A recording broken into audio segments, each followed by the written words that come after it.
Hello friends, my name is Mithilesh Mishra या पप्पू मिश्रा, जो भी कह लें। मैं यहाँ इसलिए हूँ कि ताकि आपको बता सकूँ कि केमिस्ट्री एक इजी सब्जेक्ट है।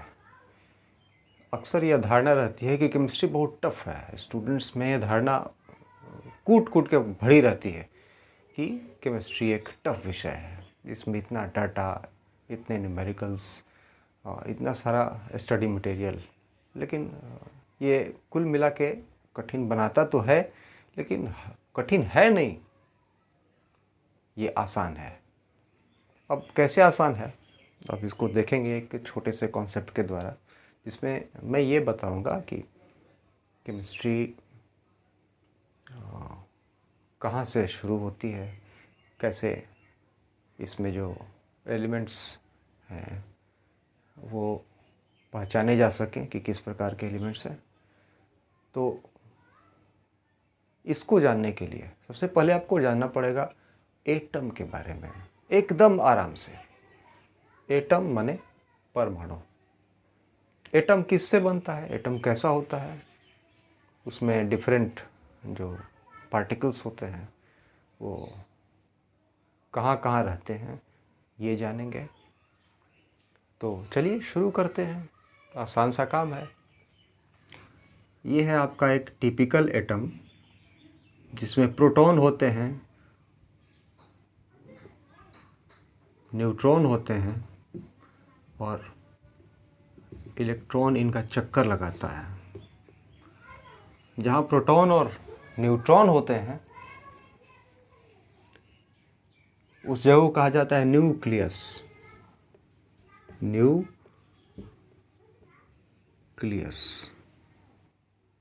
न्यूक्लियस मीन्स नाभिक। और इलेक्ट्रॉन जहाँ चक्कर लगाते हैं उसको कहते हैं ऑर्बिट या शेल। ऑर्बिट या शेल, इसको कक्षा भी कहते हैं। तो इसमें किस कक्षा में कितने इलेक्ट्रॉन रहेंगे वो निर्भर करता है एक फॉर्मूले पर। नंबर ऑफ इलेक्ट्रॉन्स बराबर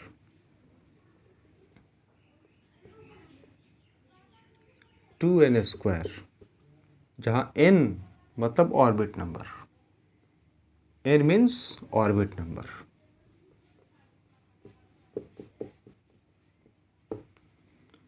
तो पहली कक्षा के लिए n बराबर 1 होगा, दूसरी कक्षा के लिए n बराबर 2 होगा। पहली कक्षा में 2 इंटू n का मान 1, n का मान पहली कक्षा के लिए 1, 2 इंटू 1 स्क्वायर तो 2 इलेक्ट्रॉन्स। दूसरी कक्षा के लिए 2 इंटू n का मान 2 तो 2 इंटू 2 स्क्वायर, तो 2 स्क्वायर मीन्स 4, 4 इंटू 2 8। तीसरी कक्षा है थर्ड ऑर्बिट में, कितने इलेक्ट्रॉन्स होंगे 3 इंटू, चूँकि थर्ड ऑर्बिट के लिए n का वैल्यू कितना होगा 3, और 3 square means 3 into 3, 9 into 2 means 18 electrons. तो ये फर्स्ट ऑर्बिट में 2 इलेक्ट्रॉन रह सकते हैं मैक्सिमम, दूसरे ऑर्बिट में 8 इलेक्ट्रॉन्स, तीसरे ऑर्बिट में 18 इलेक्ट्रॉन्स। तो ये इलेक्ट्रॉन्स की व्यवस्था हो गई कि किस ऑर्बिट में कितने इलेक्ट्रॉन्स होंगे। ये वीडियो एक तरह से इलेक्ट्रॉनिक कॉन्फ़िगरेशन का वीडियो है, इलेक्ट्रॉनिक विन्यास का, इलेक्ट्रॉनिक स्ट्रक्चर का वीडियो है, और उसका फार्मूला है 2n स्क्वायर। जैसा कि अभी मैंने कहा कि E मतलब इलेक्ट्रॉन्स, इन पर माइनस चार्ज रहता है, प्रोटॉन पे प्लस चार्ज और न्यूट्रॉन पे जीरो चार्ज। आप अगर याद करना चाहें तो इसके लिए एक तरीका है, कोई पूछे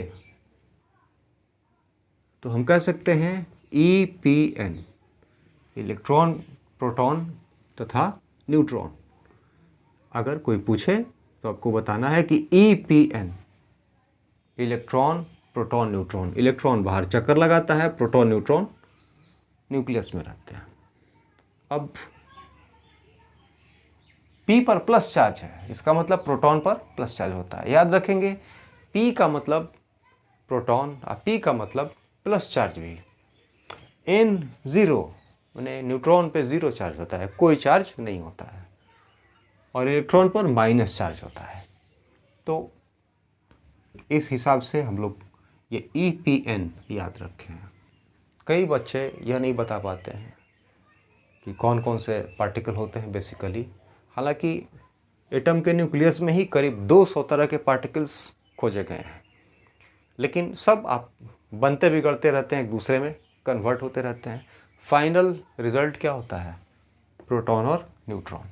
यहाँ 200 पार्टिकल्स होते हैं, 200 तरह के, लेकिन फाइनल रिजल्ट होता है 2 पार्टिकल्स का, प्रोटॉन और न्यूट्रॉन का। इलेक्ट्रॉन अलग चीज़ है, वो चक्कर लगाता है जैसे धरती सूरज का चक्कर लगाती है। तो अब हम लोग अगले स्टेप में जाएंगे। जैसे घरों में कमरे होते हैं, वैसे ऑर्बिट में ऑर्बिटल्स होते हैं। ऑर्बिट में ऑर्बिटल्स होते हैं, उनको सब शेल भी कहा जाता है, जो कि S, P, D और F टाइप के होते हैं। S, P, D, F orbits का नाम K दूसरी कक्षा, L तीसरी कक्षा, M चौथी कक्षा, N, OP अनंत तक ये कक्षाएं अनंत होती हैं। इसका एक इलेक्ट्रोस्टैटिक रीज़न है कि जहाँ तक प्रोटॉन के पॉजिटिव चार्ज का सवाल है, किसी भी चार्ज का असर अनंत तक होता है। इसलिए माना जाता है कि किसी भी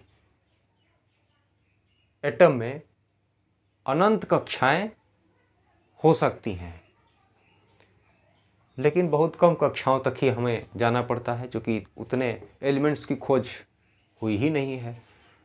118 एलिमेंट्स की खोज हुई है आज तक, जिनमें से ज़्यादातर 92 पर तक यूरेनियम तक, हाइड्रोजन से लेकर यूरेनियम तक, ये सभी बस प्रकृति में पाए जाते हैं। और 93 के बाद 118 तक एलिमेंट्स जो हैं वो मैन मेड हैं, आर्टिफिशियल हैं, यानी उन्हें आदमी ने बनाया है। तो चलिए, अब ऑर्बिट के बारे में जान गए हैं, अब ऑर्बिटल के बारे में जानते हैं। घर के बारे में जान गए हैं, अब कमरों के बारे में जानते हैं। तो KLMN ये कक्षाएं हैं, ऑर्बिट्स, और हर कक्षा में उप कक्षाएं होती हैं, जिनका नाम है S, P, D तथा F। इनका एक खास मतलब होता है। S, P, D और F इनका एक खास मतलब होता है, इनका एक फुल फॉर्म होता है। तो हम इस चीज़ को ज़रा ठीक से समझेंगे। जैसे जिस नंबर की कक्षा या जिस नंबर का ऑर्बिट, उतने ही ऑर्बिटल होते हैं, और जब भी ऑर्बिटल्स शुरू होते हैं वो S से शुरू होते हैं। तो पहली कक्षा,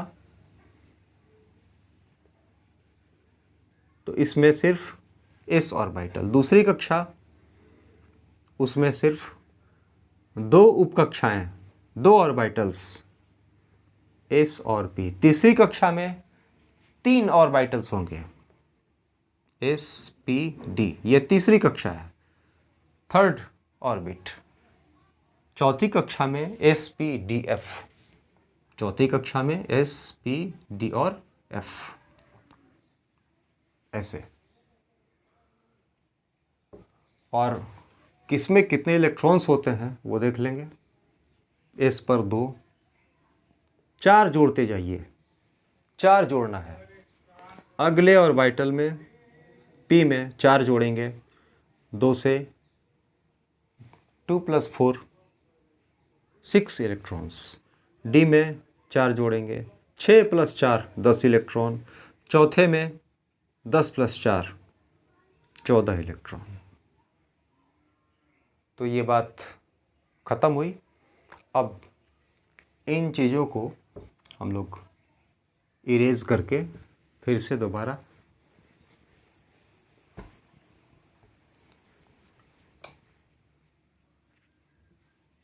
ये हुआ आपका फर्स्ट ऑर्बिट, ये हुआ सेकंड ऑर्बिट, ये हुआ थर्ड ऑर्बिट, ये हुआ fourth orbit. K L M N K, इसमें ये चूँकि पहला ऑर्बिट है इसलिए इसमें सिर्फ s ऑर्बिटल रहेगा। दूसरे में 2 s तथा p ऑर्बिटल। तीसरे में 3 s p और d। चौथे में 4 s p d तथा f।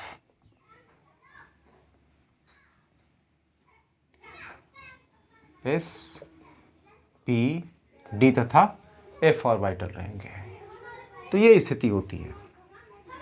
अब अगर आपको कोई एलिमेंट दिया गया जिसका कहा गया कि संख्या में, और संख्या मीन्स नंबर, संख्या में आप इसका इलेक्ट्रॉनिक विन्यास लिखिए, इलेक्ट्रॉनिक कॉन्फ़िगरेशन लिखिए, इलेक्ट्रॉनिक स्ट्रक्चर लिखिए। तो आप चूँकि आप पहले आपने जाना है अभी थोड़ी देर पहले 2 8 18 ऐसे करके आपने जाना है। तो जैसे आपसे कहा गया कि फर्स्ट ऑर्बिट में 2 इलेक्ट्रॉन होते हैं, सेकंड ऑर्बिट में 8, थर्ड ऑर्बिट में 18। ये किस प्रकार से कैसे होते हैं? तो आपको यदि कोई एलिमेंट नंबर दिया गया कि फलां एलिमेंट, जैसे एग्जाम्पल के रूप में हम लेते हैं कि फॉस्फोरस, ये 15वें नंबर का 15th एलिमेंट है, इसमें 15 इलेक्ट्रॉन होते हैं। तो 15 इलेक्ट्रॉनों में फर्स्ट ऑर्बिट में कितने इलेक्ट्रॉन? 2, दूसरे में 8 इलेक्ट्रॉन्स, तीसरे में 18, दूसरे में 8, तीसरे में 18। लेकिन क्या 18 की ज़रूरत है? आप 15 में से कितने इलेक्ट्रॉन भर चुके? 2 और 8 10, 2 and 8, 2 + 8 10 इलेक्ट्रॉन्स। तीसरे में सिर्फ 5 इलेक्ट्रॉन्स भरने हैं, चूँकि आपके पास इलेक्ट्रॉनों की संख्या कितनी है? 15। तो इसका नंबर में इलेक्ट्रॉनिक कॉन्फ़िगरेशन यानी इलेक्ट्रॉनों का बंटवारा फर्स्ट ऑर्बिट में कितने इलेक्ट्रॉन? 2, दूसरे में 8, तीसरे में 5। 2 8 5 मतलब 15 इलेक्ट्रॉन आपके पूरे हो गए। अब इसी को sp-df के टर्म में लिखना है। तो फर्स्ट ऑर्बिट में s ऑर्बिटल रहता है, दूसरे में s और p, तीसरे में 3 sp-d, चौथे में 4 sp-d और f। तो अब इलेक्ट्रॉनिक कॉन्फ़िगरेशन का लिखते हैं। s पर मैक्सिमम कितने इलेक्ट्रॉन आ सकते हैं? ये मैं स्पष्ट लिख देता हूँ, 2 इलेक्ट्रॉन। फिर s मिला, s पर 2 से ज़्यादा आ ही नहीं सकते, 2 इलेक्ट्रॉन। तीसरे में, बल्कि तीसरा नहीं बल्कि दूसरे का p ऑर्बिटल, इस पर 6 इलेक्ट्रॉन। देखिए यहाँ पर p पर मैक्सिमम कितने आ सकते हैं इलेक्ट्रॉन? सिर्फ 6, मैक्सिमम 6 इलेक्ट्रॉन्स। अब कितने इलेक्ट्रॉन हम भर चुके हैं देखेंगे। 2 + 2 4 + 6 नहीं, 2 2 4 6 8 इलेक्ट्रॉन। तीसरे ऑर्बिटल में आपके पास कितने बचते हैं? आप कितना भर चुके हैं? देखिए, ध्यान दीजिए, 2 8 5 ऐसे चलना चाहिए।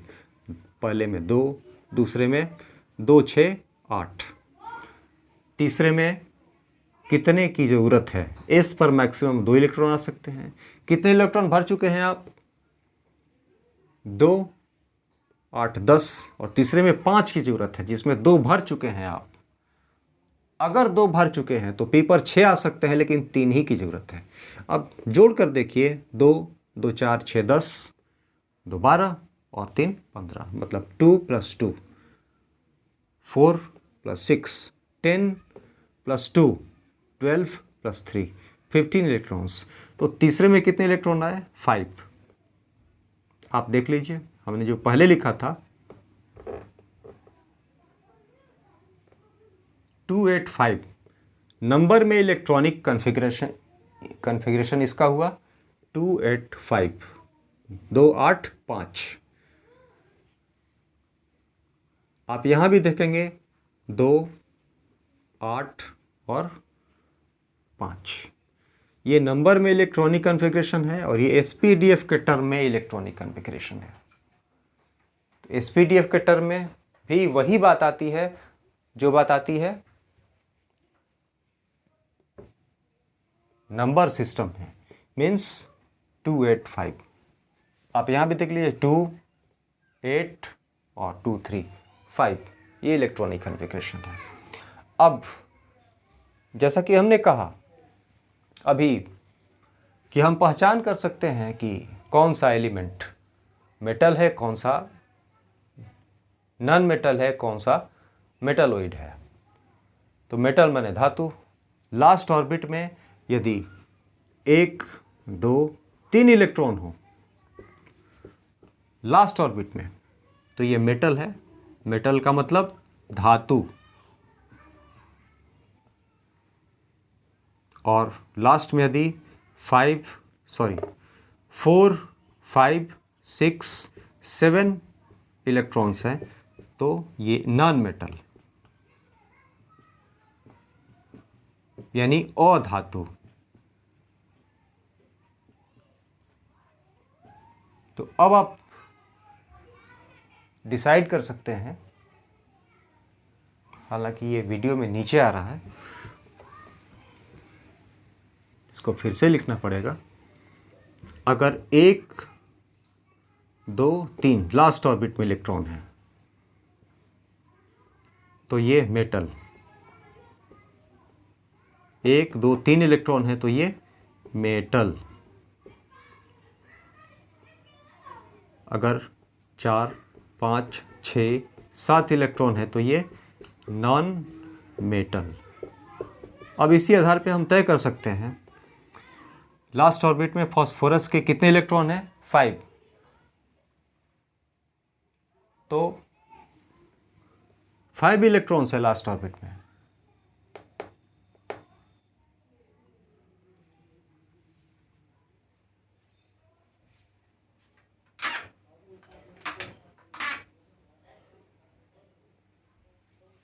अगर 5 इलेक्ट्रॉन्स हैं तो ये नॉन मेटल की श्रेणी में आएगा।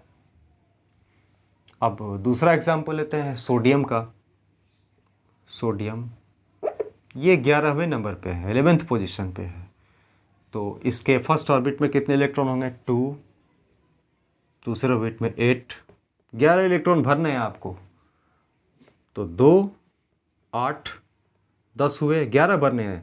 थर्ड ऑर्बिट में 1 इलेक्ट्रॉन, 2 8 10 1 11। अगर 1 2 या 3 इलेक्ट्रॉन हो तो इसको क्या कहा जाएगा? मेटल।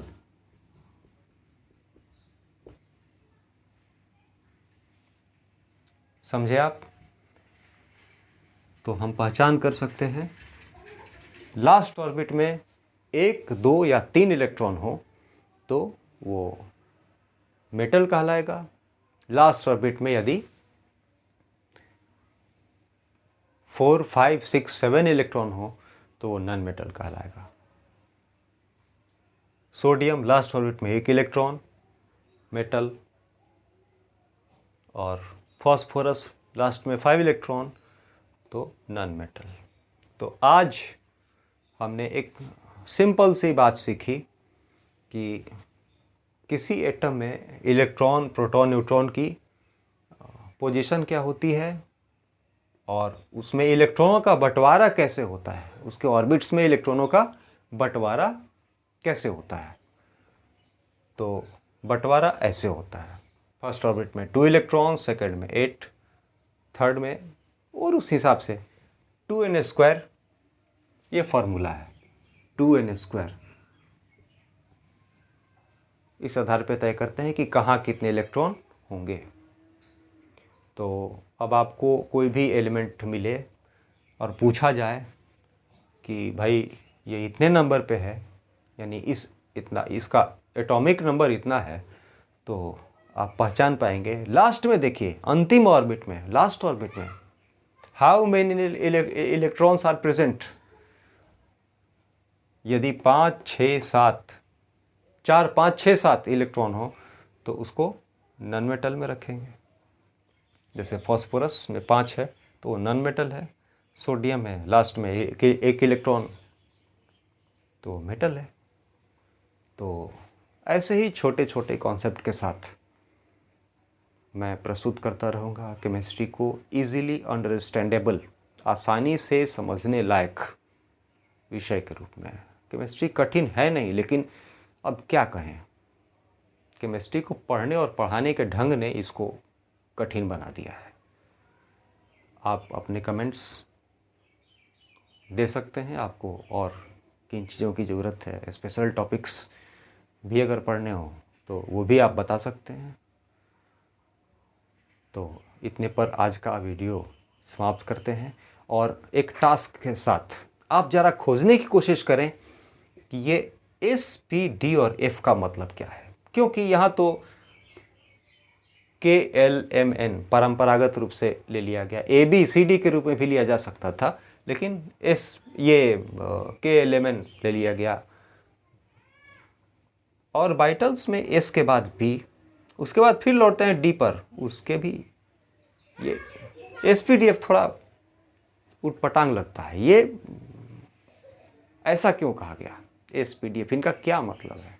तो आप ढूंढ के रखें, खोज के रखें, किसी से पूछ के रखें, पता करके रखें कि S, P, D और F का मीनिंग क्या है।